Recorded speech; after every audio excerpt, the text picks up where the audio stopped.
오늘은 이제 그 마지막 시간이고요. 흔들리지 않는 부활의 증거들, 우리 사복음서를 대주하면서 우리 한번 같이 예수님의 부활 사건에 대해서 같이 한번 나눠보도록 하겠습니다. 오늘은 사복음서이지만 로마서 1장 4절 말씀입니다. 로마서 1장 4절 말씀 같이 한번 읽어보죠. 성령으로는 죽은 사람들 가운데서 부활하심으로 나타나신 권능으로 하나님의 아들로 확정되신 분이십니다. 그는 곧 우리 주 예수 그리스도이십니다. 아멘. 자, 우리가 고난주간 때부터 시작을 해서 지금까지 예수님의 부활에 대해서 같이 말씀을 나눴었습니다. 이제 오늘 그 말씀을 마무리하는 시간입니다. 그동안 우리는 마태, 마가, 누가복음에서 예수님의 부활 이야기를 살펴봤는데요. 오늘은 이 모든 이야기를 하나로 모아서 이 부활의 진리가 오늘 우리의 삶에 어떤 실제적인 의미와 힘을 주는지 같이 한번 나누어 보려고 합니다.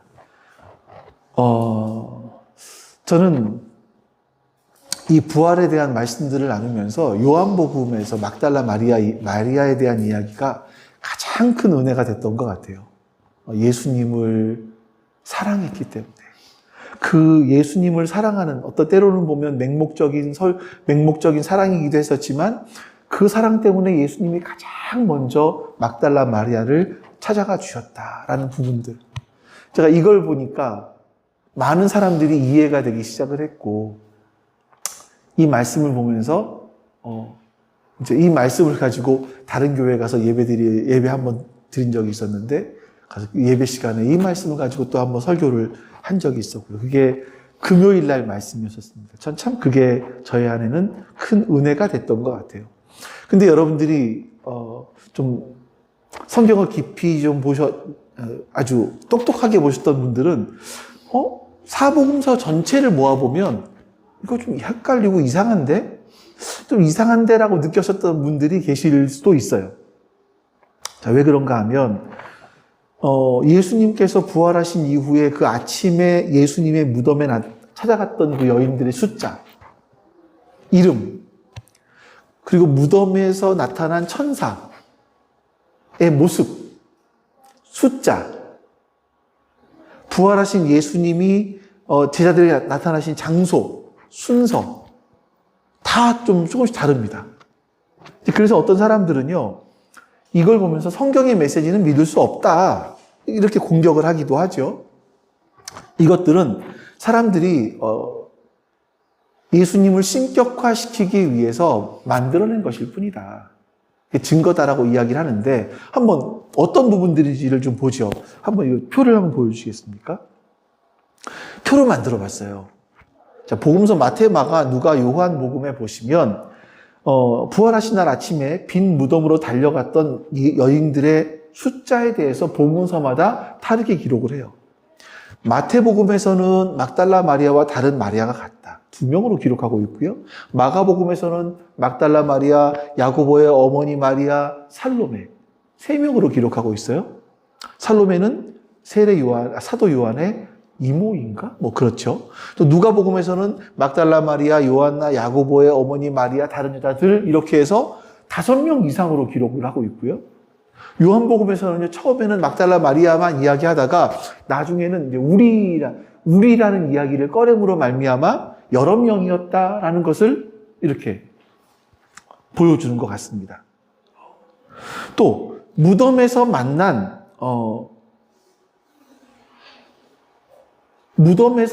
존재들에 대해서도 또 달라요. 다음 페이지 보시면 여기서는 마태복음에서는 주님의 천사, 단수처럼 얘기를 해요. 한 명처럼.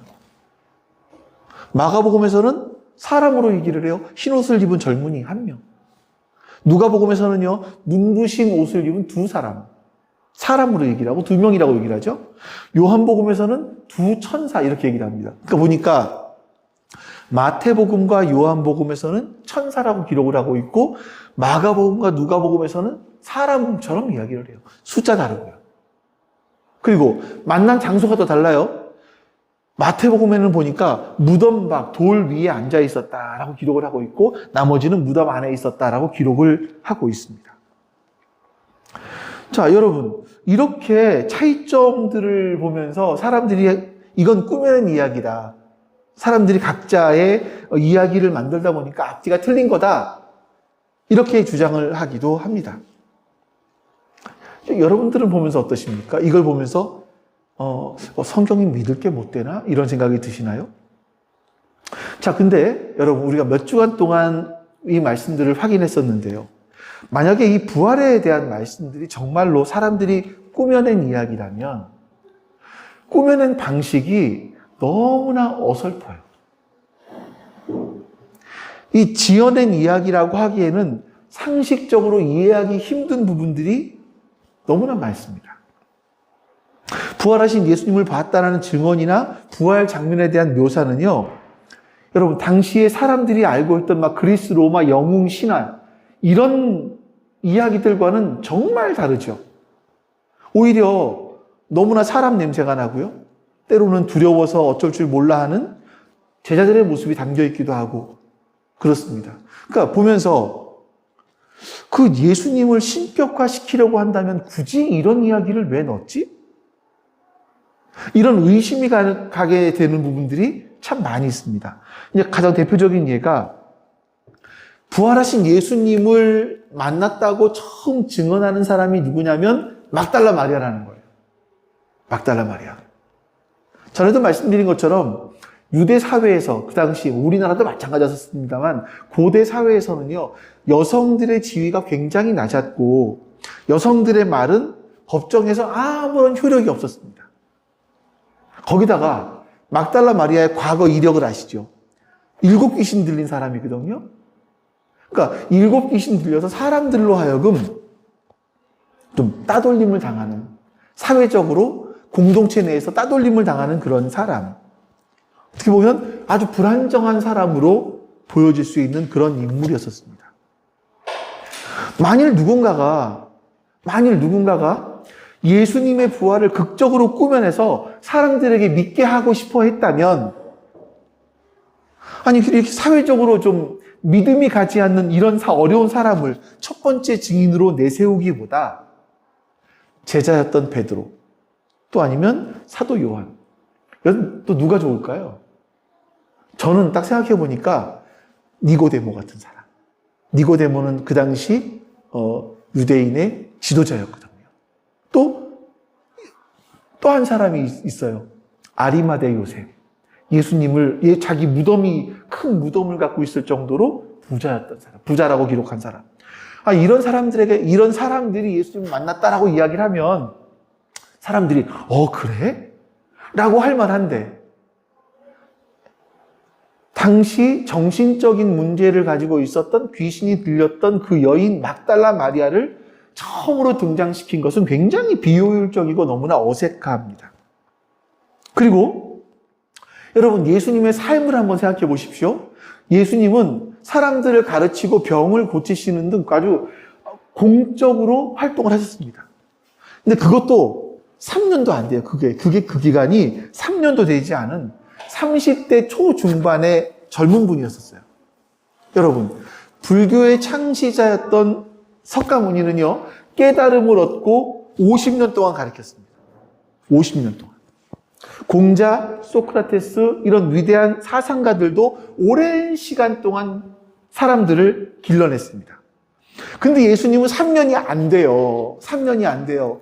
그것도 30대 초반의 젊은이에요. 거기다가 그 당시 사람들이 가장 부끄러워하는 로마의 형벌이었던 십자가에서 죽으셨습니다. 허무하게. 아니, 이런 3년밖에 가르치지 않았고 로마의 형벌 중에 가장 비참하고 부끄러운 형벌을 받았던 그 젊은이를 신으로 만들기 위해서, 신격화시키기 위해서 그가 죽음에서 살아났다. 이런 엄청난 이야기를 제자들이 꾸며낸다고 생각을 해보십시오. 과연 사람들이 그 이야기를 듣고 믿었겠습니까? 그리고 그 예수님의 가르침에 대해서 따라갈 수 있었겠습니까? 더욱 결정적인 게 있는데, 그건 뭐냐면, 만약에 부활이 꾸며낸 이야기이고 예수님이 만들어진 신이라면 자신들이 거짓으로 꾸며낸 만들어진 신을 위해서 온갖 박해, 온갖 위협, 이걸 당하면서 죽기까지 했을까요? 여러분, 죽기까지 했을까요? 잠깐이면 그러지. 잠깐이면 내가 거짓말한 거, 내 당위성을 지켜내기 위해서 잠깐이면 그 거짓말에 대해서 내가 이야기할 수 있어요. 그런데 자신의 재산을 빼앗겨요. 사랑하는 가족과 강제로 헤어져요. 끔찍한 고문을 당하고요. 심지어는요, 사자들에게 던져지기도 하고 불 속에 던져지기도 하는 그 고문을 당해요. 근데 그 순간까지 이 사람들은요, 예수는 부활했다, 이걸 외쳤다니까요. 이런 모습은요, 꾸며낸 신화를 위해서 희생했다라고 하기는 참 너무나 처절한 그런 모습입니다. 사람들은 자신의 이익을 위해서는 거짓말을 하기도 해요. 잘하죠. 자신의 이익을 위해서는 거짓말을 합니다. 하지만 자신이 꾸며낸 거짓을 위해서 목숨을 거는 건 정말 어렵습니다. 내가 꾸며낸 이야기를 위해서 목숨을 건다? 정말 어려운 이야기예요. 이건 인간의 본성으로는 도저히 이해할 수 없는 일들입니다. 오히려 사복음서에 나오는 이런 차이점들은요, 사복음서가 서로 어떤 짜고 꾸며낸 이야기가 아니라는 것을 저는 반증한다라고 보여져요. 그건 강력한 증거다. 서로 짰으면 이야기가 하나로 통일돼야죠. 그렇죠? 이게 이러잖아요. 교통사고가 났어요. 예를 들어서. 근데 저 길 건너편에서 본 사람이 여기서 본 사람, 여기서 본 사람, 저기서 본 사람 다 다를 거 아니에요. 본 각도가. 그러니까 사람들마다 자기가 본 관점이 있기 때문에 무엇인가 다르게 이야기할 거예요. 다르게. 하지만 분명한 거 한 가지는 이야기하잖아요. 교통사고가 났어요. 저 차가 와서 박았어요. 이건 똑같은 얘기 할 거 아니에요. 그런 것과 마찬가지죠. 만약에 누군가가 그 사건을 꾸며내기를 원했다면 이 각자 다 떨어져 있는 사람들이 똑같은 이야기를 했을 거예요. 똑같은 이야기를 하겠죠. 누군가 지시를 받았기 때문에. 마찬가지로 여러분, 이렇게 세세한 부분들은요, 기록의 차이가 있어요. 네 권의 복음서가 각각 다른 지역에서, 다른 문화 속에서 이렇게 살던 사람들을 대상으로 쓰여집니다. 마태복음은 유대인들을, 마가복음, 또 누가복음은 여러분 잘 아시다시피 데오빌로라고 하는 로마에 있는 어떤 높은 지위에 있던 사람, 요한복음은 그 한참 이후에 또 마태복음은 유대인들을 향해서 쓰여진 책이에요. 이러다 보니까 시기적으로 다르게 기록되었을 가능성이 큽니다. 자, 그럼에도 불구하고 그 중심, 핵심 메시지는 똑같아요. 흔들리지 않습니다. 동일합니다. 첫 번째, 뭐예요? 무덤은 비어 있었다. 하나같이 얘기합니다. 성경은요, 누구도 예수님이 무덤에 살아나신 걸 보았다, 직접 봤다라고 기록하지 않습니다. 만약 여러분, 그 당시, 2000년 전으로 가서 여러분들이 그리스 로마 신화를 한번 보세요. 그 당시는 영웅을 어떻게 꾸며내고 있는지 한번 보세요. 그 당시는 우리나라로 보면 박혁거제 같은 거예요. 아래서 깨어나거나, 제우스와 어떤 여인이 해서 아이를 낳거나, 그래서 누가 태어나죠? 힘센 사람? 헤라클레스. 이러잖아요. 반인, 반신. 막 이렇게 영웅적인, 칭화적인 이야기들이 막 나온다고요. 그러니까, 만약에 그 당시 문화의 사람들이 이야기를 꾸며내려고 했으면, 우리가 상상할 수 있는 영화의 한 장면처럼 어떤 천둥 번개가 치고, 무덤이 쫙 갈라지고, 그 사이에서 아주 밝은 빛 가운데서 예수님이 걸어 나오시는 이런 모습을 목격했다. 누가? 남자들이. 그것도 유력한 남자들이 목격했다. 이러면 사람들이 혹할 수 있겠죠. 하지만 성경은요, 하나같이 과장을 하지 않습니다. 다만 그들이 모두 똑같이 증언해요.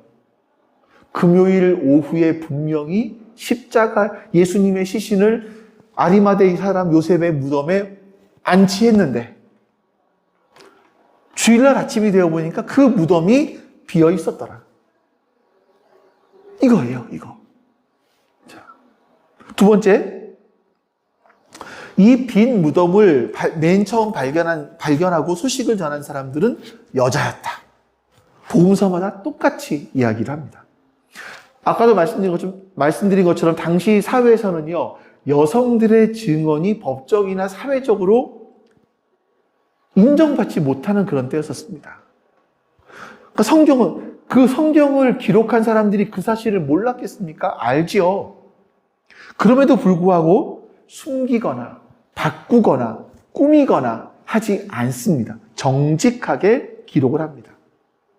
왜 이것은 복음서를 쓴 사람들이 사실의 바탕을 두고 기록했다라는 것을 보여주는 강력한 두 번째 증거입니다.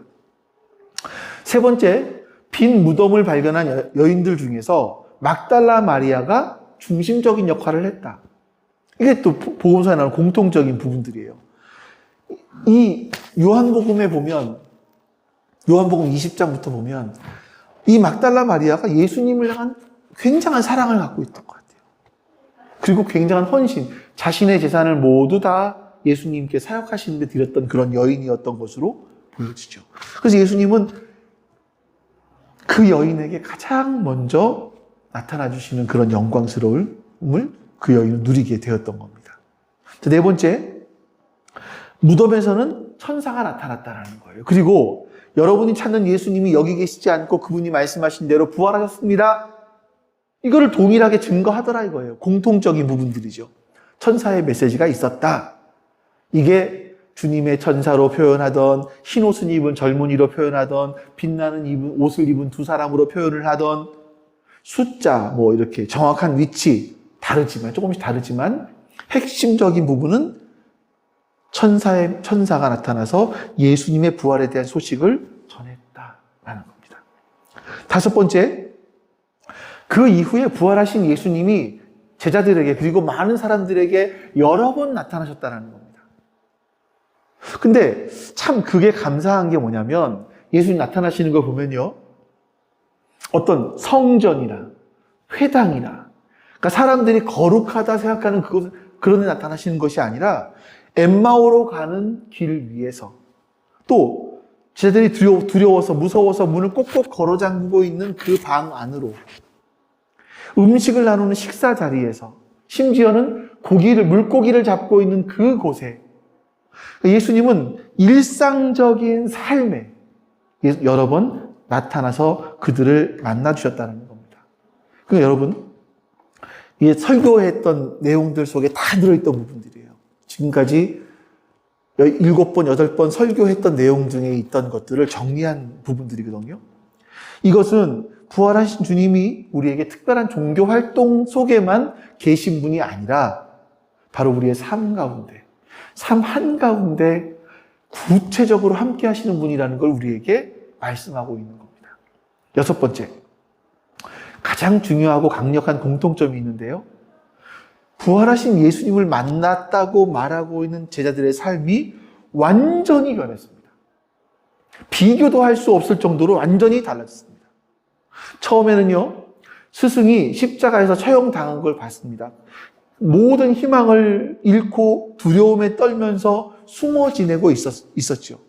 근데 갑자기 어느 날부터 시작을 해서 용기를 내서 세상으로 나아가기 시작을 했고, 세상에 나가서 예수가 십자가에 죽었지만 부활했다라는 것을 막 증거하고 다니기 시작을 했습니다. 그러면서 목숨을 걸고 그 일을 하기 시작을 했던 거죠.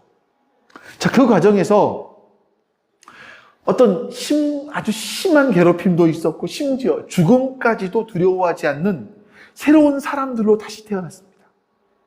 여러분, 사람이 어떻게 이렇게 바뀔 수 있죠? 거짓말한 것 때문에 사람이 이렇게 바뀐다고요? 있을 수 없는 얘기입니다. 사람들은요, 예수님의 부활하신 사실을 믿지 못하면 바뀌지 않습니다. 그냥 한 걸음은 교회 안에다가 한 걸음은 세상에다가 두고 역시 저울질하며 살아갑니다. 삶이 바뀌지 않죠. 근데 예수님의 부활하심을 확실히 믿게 되는 순간 사람들은 바뀌기 시작을 합니다. 무엇이 그들의 죽음마저도 두려워하지 않을 용기를 갖게 했겠습니까? 바로 부활하신 주님과 실제로 만났다. 이것밖에는 설명할 방법이 없는 거예요. 자, 그럼 여러분, 성경은 왜 이렇게 세세한 차이점이 있음에도 불구하고 이걸 고치거나 통일시키지 않고 그대로 뒀을까? 라는 부분들이에요. 첫 번째가 이 복음서를, 다음 비디오 보시겠어요? 복음서를 쓴 사람들은 오늘날 우리가 생각하는 역사가나 신문기자가 아니에요. 요즘 같은 시대에는요, 증거를 요구하면 증거. 몇 날, 며칠, 몇 시에, 누구와 어떻게. 이런 거 얘기하잖아요. 마치 CCTV 영상을 보는 것처럼 자세하게 똑같이 동일하게 기록되기를 원해요, 사람들은요. 여자가 몇 명 있었어요? 천사가 정확히 몇 명이었고 어떤 모습을 하고 어떻게 나타났습니까? 그 사람이 오른쪽에 있었나요? 왼쪽에 있었나요? 밖에 있었나요? 안에 있었나요? 이게 오늘날 우리의 어쩌면 이게 팩트인지 아닌지를 보기 위한 관심사일지 모르겠지만 이 당시 사람들의 주된 관심사는 그게 아니었었습니다. 가장 중요했던 것은 예수님이 실제로 죽음을 이기시고 부활하셨다라는 이 복음의 핵심 진리를 전하는 거예요. 그리고 예수님의 이 부활이 우리를 구원하시는 하나님의 역사가 어떤 우리의 삶 가운데 의미가 있는지를 풀어서 각자의 글로 각자의 그 성향을 가지고서 우리에게 설명한 거죠. 그 글을 읽는 사람들의 믿음을 굳건하게 하기 위해서. 두 번째, 복음서를 쓴 사람들은요, 서로가 이게 다르다라는 걸 알고 있었을 가능성이 굉장히 많습니다. 왜 그러냐면 마가가 제일 처음에 복음서를 기록했다고 학자들은 이야기하고 있어요. 마가복음을 기초로 해서 마태와 누가가 복음서를 기록을 합니다. 이제 이걸 기록할 때 또 연구를 하는 거예요. 자기가 어떤 사료들을 준비를 해서 예수님의 행적을 담아놓은 글들이나 전승이나 이런 것들을 다 담아서 자기 나름대로 또 기록을 하는 거예요. 마태나 누가나. 이래서 마가를 중심으로 해서 마태와 누가복음을 공관복음이라고 얘기를 해요. 같이 했다. 공관복음이라고 얘기를 해요. 자, 그리고 요한복음은 이 마태, 마가, 누가가 기록되고 한참 이후에 기록이 됩니다. 사도 요한이 나이가 굉장히 많이 들어서 초대교회의 요청에 의해서 기록된 것으로 알고 있어요. 학자들이 이야기를 해요. 그러니 요한 역시 이 사복음서, 그러니까 공관복음, 마태, 마가, 누가복음에서 어떻게 이야기하는지를 요한도 알고 있었을 거란 말이죠. 자, 근데 좀 서로 짜맞추려면 제가 이렇게 기록을 했네. 이걸 틀리게 기록하면 안 되겠는데 나도 수정을 해야지 할 텐데 안 해요. 왜 그랬을까? 왜 그랬을까요? 이게 나중에 이것을 예수님을 신격화하기 위해서 꾸며냈다라고 보기보다 성령의 도우심을 받아서 이들이 전에 들은 이야기를 가지고 예수님의 부활에 대한 이야기와 증언들을 충실하게 기록한 것이 이들의 목적이었기 때문이다. 이거죠. 약간의 차이가 있더라도 이런 다양한 모습은 예수님의 부활이라는 하나의 커다란 이 사건을 여러 각도에서 비춰줌으로써 그 의미를 더욱 풍성하게, 더 깊게 이해할 수 있도록 우리를 돕는 겁니다. 이게 이제 사복음서가 기록된 중요한 가치입니다.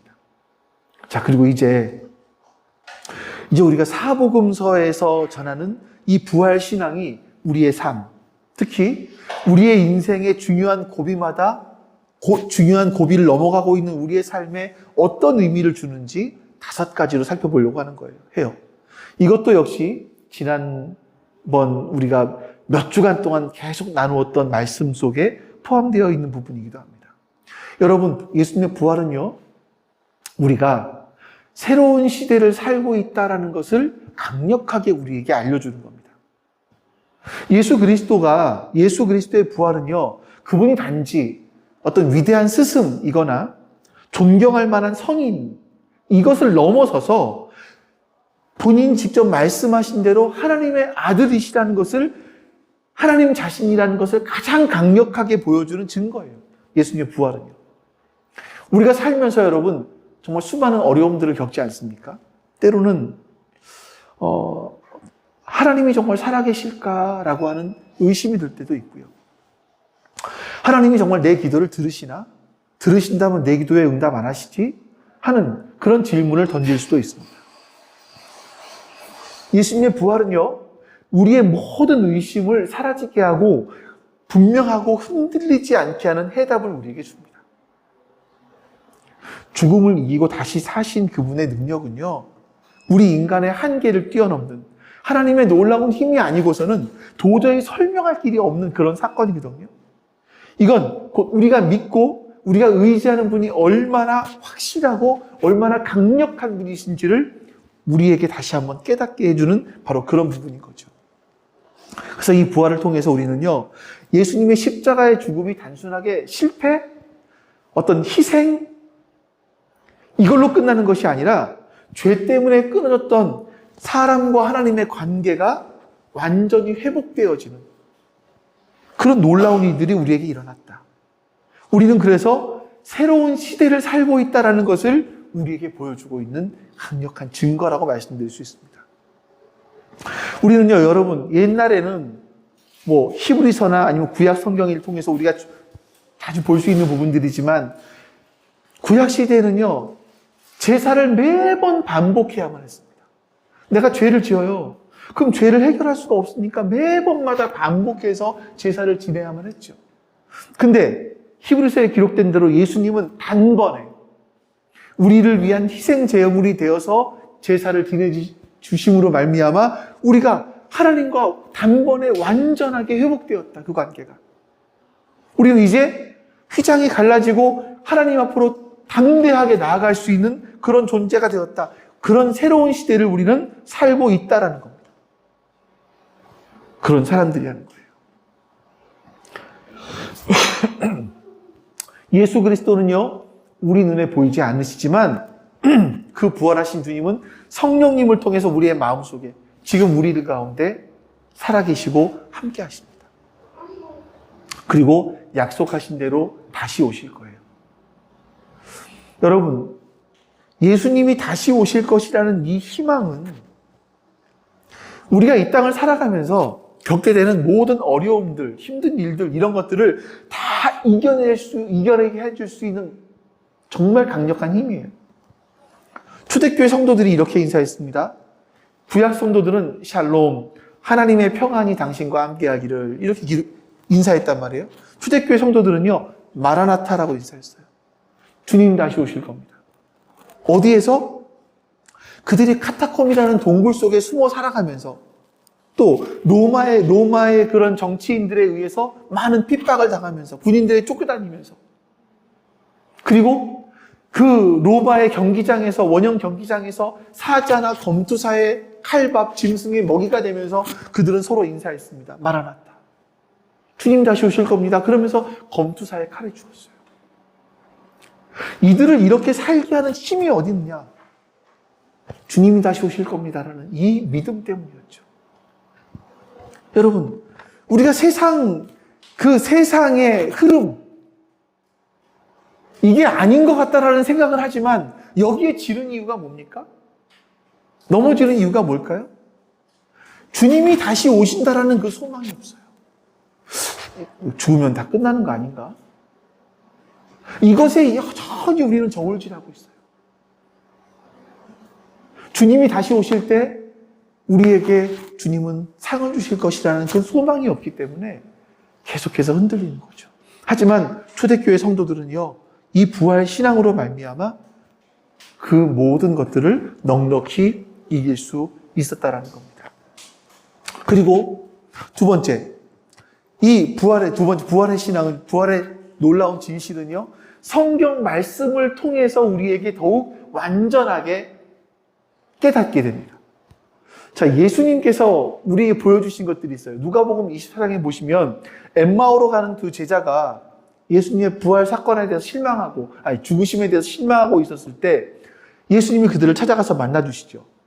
그때 예수님이 막 신기한 기적으로 그들에게 나타나신 것이 아닙니다. 놀라운 막 기적 가운데, 환상 가운데 그들에게 보여주신 것이 아니라 예수님은요, 모세의 글, 그리고 예언자들의 글부터 시작을 해서 성경 전체에서 예수님에 대한 기록들을 자세하게 설명을 해주세요. 자, 부활하신 예수님 자신이 당신의 부활을 증명하는 가장 확실한 방법으로 선택하신 게 뭐냐면 성경 말씀이라는 거죠. 성경은 하나님의 뜻과 계획이 담겨있는 인간과 소통하시기 위한 가장 귀한 창구입니다. 여러분, 오늘날 우리 그리스도인들이 부활의 능력을 삶 속에서 경험하지 못하는 이유가 뭘까요? 그건 어쩌면 우리가 성경을 깊이 묵상하고 연구하지 않기 때문일 거예요. 우리가 주일날 한 번, 난 조금 더 열심히 있어. 그러면 수요일날 한 번, 이것으로 말씀을 내 할 것 일을 다 했다. 하나님에 대해서 내가 할 것들을 다 했다라고 생각하는 그런 마음 자세. 말씀에 대해서 멀리 떨어져 있음에도 불구하고 별로 말씀에 가까이 나아가려고 하지 않는 그러한 모습들 때문은 아닐까 하는 생각이 듭니다. 성경은요, 예수 그리스도의 부활을 통해서 우리가 어떤 새로운 사람이 되었고 어떻게 살아가야 되는지 아주 자세하고 분명하게 말씀합니다. 그러니까 부활에 대한 지식과 희망이 없다면, 부족하다면 우리는 세상의 가치관에 쉽게 흔들리고 작은 어려움에도 쉽게 넘어지고 좌절하게 됩니다. 그러니까 여러분들, 성경을 묵상하십시오. 좀 많이 읽으십시오. 그 과정에서 성경은 지금도 살아 역사하시는 하나님의 말씀으로서 우리의 마음을, 우리의 가슴을 뜨겁게 할 수 있고 우리의 영적인 눈을 열어서 부활하신 주님을 더욱 깊이 만나게 하는 통로가 될 것입니다. 세 번째, 부활하신 주님을 만나는 가장 중요한 열쇠는 사실 예수님을 향한 사랑입니다. 여러분, 지식 정말 중요합니다. 성경을 아는 것, 그리스도인의 삶에 꼭 필요합니다. 하지만 여러분, 머리로만 아는 지식으로 부활하신 주님과 이 마음으로 직접 만나는 생생한 경험을 하는 것은 어렵습니다. 만약 예수님이 그 부활하신 것을 세상에 자랑하고 싶으셨다면 당신을 십자가에 못 박으라고 말했던 빌라도, 또 제사장들, 이런 사람들에게 갔을 거예요. 가야바, 이런 사람들에게 나타나서, 헤롯에게 나타나서, 봐라, 너희가 나를 죽였지만 나는 부활했다, 이렇게 선언하시지 않았겠습니까? 이게 훨씬 더 극적이고 충격적인 모습들일 거예요. 근데 주님은 그렇게 하지 않으십니다. 예수님은요, 당신의 영광스럽고 신비로운 부활을 자신을 사랑했던 그 여인, 자신을 사랑했던 그 제자, 막달라 마리아에게, 그리고 사도 요한에게 나타나십니다. 왜냐하면 여러분, 하나님 나라에서 가장 중요한 가치는 사랑이에요. 하나님은 사랑이십니다. 자, 우리도 마찬가지입니다. 성경을 읽고 설교를 들으면서요, 하나님에 대한 지식을 쌓는 것 중요합니다. 여러분, 많이 쌓으셔야 돼요. 우리가 하나님의 말씀을 이해할 수 있는 게 굉장히 중요합니다. 하지만 여러분, 지식이 예수 그리스도를 향한 뜨거운 사랑으로 바뀌어지지 않으면, 내가 성경을 공부하는 걸 통해서 예수 그리스도를 더 사랑하게 되지 않으면, 내가 교회에서 봉사를 하는 것으로 예수 그리스도를 더 사랑하게 되지 않으면, 내가 어떤 영적인 체험을 하는 것으로 예수 그리스도를 더 사랑하게 되지 않으면 아무 소용이 없는 거예요. 오히려 그것은 그 사람을 교만하게 만듭니다.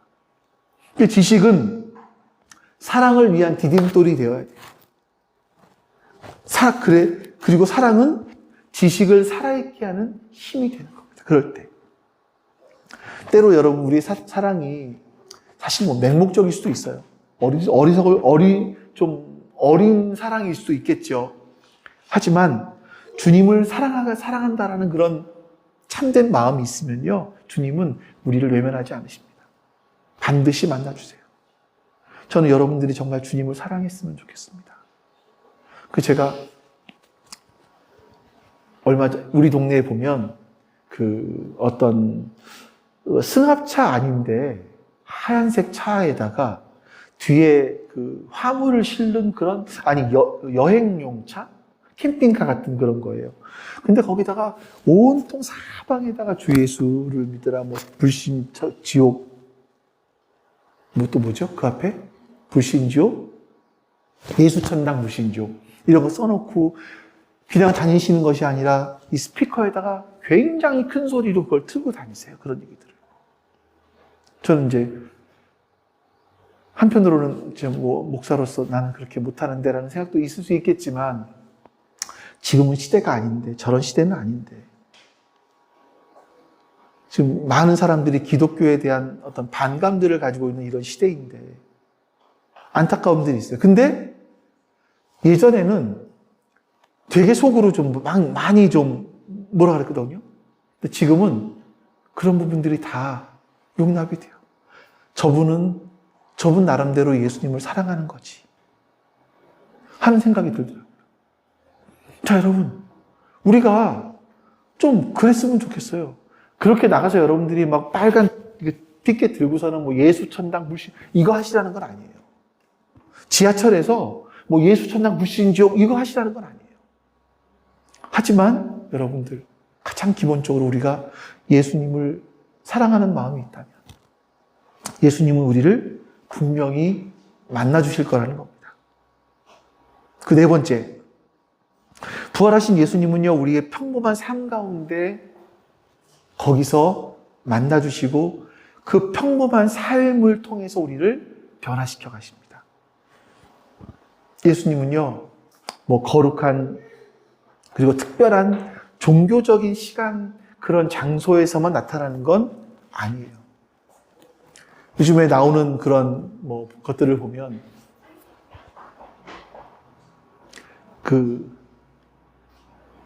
이런 이야기는 빼겠습니다. 엠마오로 가던 제자들은요, 예루살렘을 향해서 걸어가요. 실망한 채. 근데 예수님은 거기에 나타나시죠. 또 슬픔 가운데 울고 있던 막달라 마리아에게 예수님은 동산에서 나타나시고요. 두려움에 떨면서 문을 꼭꼭 걸어 잠그고 있던 제자들에게 예수님은 그 방 안으로 나타나시고요. 그리고 베드로와 다른 제자들이 갈릴리 바닷가에서 물고기를 잡고 있었을 때, 심지어 숯불과 구운 떡과 생선을 함께 나누시는 아침 식사 자리에 예수님은 그들을 만나주신다는 겁니다. 주님은 우리가 교회에 와서 드리는 예배, 조용한 방에서 간절히 기도하는 시간 소중하게 보십니다. 중요하게 보세요. 여러분 하십시오. 여러분이 골방에서 주님 만나는 시간이 있으셔야 됩니다. 그것 없이 나는 신앙이 안 자라는 것 같아요. 아니요, 천만에. 안 자랄 수밖에 없죠. 근데 예수님은요, 우리가 그 주님을 찾을 때 우리의 평범한 일상 가운데 오세요. 예를 들어서 우리가 직장 일을 하는 동안에, 집안에서 가족과 함께 밥 먹는 시간에, 아이들과 이야기하는 시간에, 이웃과 만나는 시간에, 시장에서 물건을 사고 파는 시간에, 심지어는 우리가 혼자 내가 외로워서 혼자 앉아있는 그 시간에, 아무도 나의 마음을 몰라주는 것 같아라고 생각하는 그 순간에도 주님은 우리를 찾아와서 우리와 함께 하신다는 겁니다. 만나주세요. 주님은 우리가 중요한 결정을 하는 그 시간에, 어떤 선택이 정말 좋은 건지 몰라서 두려워하고 있는 그 선택에 좀 막막함을 느끼고 있는 그런 순간에 예수님은 우리를 찾아와서 우리에게 지혜를 주십니다. 분명히 주님은 그렇게 하시는 거예요. 우리의 매일매일의 삶, 아침에 눈을 떠서 밤에 잠자리에 드는 순간까지 부활하신 주님은 우리와 함께 하십니다. 여러분들은 여러분들과 제가 그 주님을 경험할 수 있기를 바라요. 정말 경험할 수 있기를 바라요. 마지막 5번째. 평범함 속에서 만나는 부활의 주님은 우리에게 복음을 전해야 될 사명을 주셨어요. 자, 주님이 우리와 일상을 함께 하시는 건 단지 우리에게 개인적으로 위로를 주시고 힘을 얻게 하시기 위한 것만이 아니라 예수님은 마태복음 28장에서 가서 너희는 모든 민족으로 제자를 삼으라 라고 말씀하십니다. 복음을 전하라 말씀하시는 거죠. 자, 이런 사명을 새롭게 깨닫게 하시고 그 사명을 감당할 능력도 주세요. 이 사명은 세상 끝날까지 교회가 그리고 성도 한 사람 한 사람이 감당해야 될 그런 책임이자 의무입니다. 그리고 권리입니다. 근데 여러분 오해하지 마세요. 복음을 전한다라고 하니까 단순하게 여기 나가서 전도지 나눠주고 이게 복음 전했다? 그것만은 아닙니다. 이건요 훨씬 더 넓은 삶 전체를 포함하는 개념들이에요. 먼저 우리 자신이 예수 그리스도를 더 깊이 알고 예수님의 사랑과 능력을 우리의 삶에서 풍성하게 경험을 하는 겁니다. 주님이 우리를 어떻게 이끌어 가시는지를 풍성하게 경험을 하고 누리는 거죠. 그리고 그 과정에서 경험한 그 살아계신 예수 그리스도를 우리의 말과 우리의 삶을 통해서 사람들에게 자연스럽게 전해주는 겁니다. 전해주는 거예요. 여러분의 일터에서, 여러분의 직장에서. 또 그들이 예수님을 구원자와 주인으로 받아들이고 그분을 따르는 제자의 삶을 살 수 있도록 여러분들이 도와주시는 거예요. 이게 복음을 전하는 모습들입니다.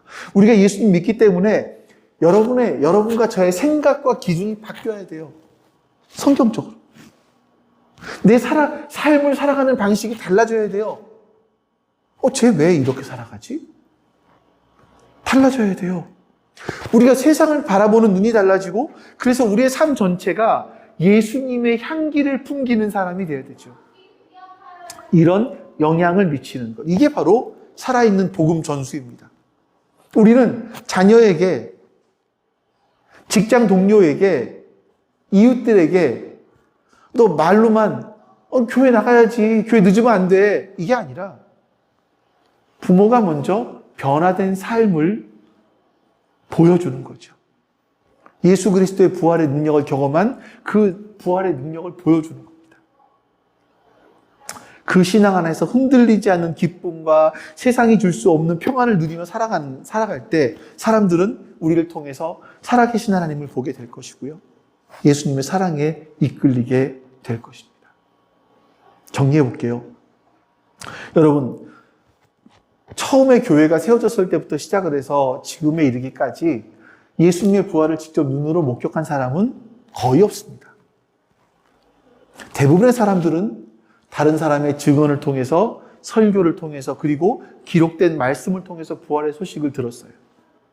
중요한 건 뭐냐면 사람들이 그 소식을 듣고 어떻게 반응했느냐라는 거예요. 어떻게 반응했느냐. 어떤 사람들은 그 이야기를 듣고 하나님의 말씀으로 받아들이고 그리스도인이 됩니다. 근데 어떤 사람들은 말도 안 되지 하면서 그 말씀을 거부해서 비그리스도인으로 남아있어요. 받아들인 사람 중에 두 부류가 있겠죠. 어떤 사람들은 단순하게 그 부활의 사실을 머리로만 이해해요. 입으로 고백은 해요. 하지만 거기에 머무르는 사람들. 근데 또 다른 사람들은 그 부활을 마음으로 뜨겁게 받아들이고 삶 전체로 살아내는 거죠. 부활하신 주님과 뜨겁게 깊게 사랑의 관계를 맺어가는 사람들도 있습니다. 여러분, 사복음서가 중요한 이유 중에 하나는요, 초기 교회 성도들이 부활 신앙을 단지 머리로만 아는 그런 지식으로 남게 하는 것이 아니라 삶을 바꾸는 능력을 경험할 수 있기를 원했기 때문에 사복음서에서 모두 예수님의 부활에 대한 말씀들을 기록했습니다. 여러분들께 간절히 부탁드려요. 정말 간절히 부탁드립니다. 우리가 진리를 꽉 붙잡는 게 아니에요. 진리가 우리를 꽉 붙잡습니다. 우리가 진리를 세워나가는 것이 아니라 진리가 우리를 세워나갑니다. 성경이 증언하는 예수 그리스도의 부활이라는 이 놀랍고 확실한 진실은요, 그 진실에 여러분의 좀 생각과 여러분의 마음을 집중해 보십시오. 집중해 보십시오. 말씀을 배우고 깊이 생각하고 그 진실 앞에 솔직하게 한번 서보십시오. 그럴 때 부활의 능력과 희망이 우리의 남은 삶을 새롭게 바꿔요. 내가 나를 바꾸는 것이 아니라 부활하신 그 예수님이, 그 부활의 진실이 직접 우리를 바꿔나가기 시작하실 거예요. 초대교회 성도들의 모습처럼 말이죠.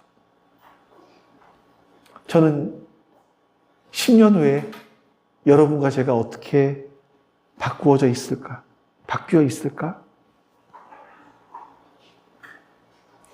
소망이 좀 생깁니다. 우리는 예수님을 알면 알수록 더 예수님을 사랑하게 될 겁니다. 예수님을 사랑하면 사랑할수록 그 예수님의 부활의 의미가 우리의 더 깊이 깨닫게 되어질 겁니다. 그리고 그 부활에 우리의 영적인 눈이 활짝 뜨게 되면 우리는 세상의 어떤 것에도 흔들리지 않는 초대교회 성도들과 같은 그런 사람들이 될 수 있을 겁니다. 그런 믿음 위에 서는 사람들. 이 부활의 희망과 능력이 모든 성도들의 삶과 가정 위에, 그리고 우리 교회 위에 더욱 풍성하게 넘칠 수 있기를 예수 그리스도의 이름으로 축원합니다. 예수님께서 십자가에 죽으신 이후에 자신들은 실패자로 모든 희망이 끊어진 것처럼 삶을 살아가는 두려움에 빠져있던 제자들에게 부활하신 주님이 나타나셔서 그들에게 예수님의 부활을 보여주셨을 때, 그리고 그들이 성령을 받았을 때 결국 그들의 삶은 변하고 말았습니다. 많은 사람들에게 예수님이 부활했다, 자신을 죽이려는 사람들 앞에서 예수 그리스도께서 부활하셨다라고 그 사실을 사람들에게 고백하며 선포하며 전하며 그들은 기꺼이 자신의 생명을 바쳤습니다. 세상이 감당할 수 없는 그런 사람들이 되었다라는 것을 우리가 성경을 통해서 확인할 수 있습니다. 하나님, 우리는 왜 세상을 두려워합니까?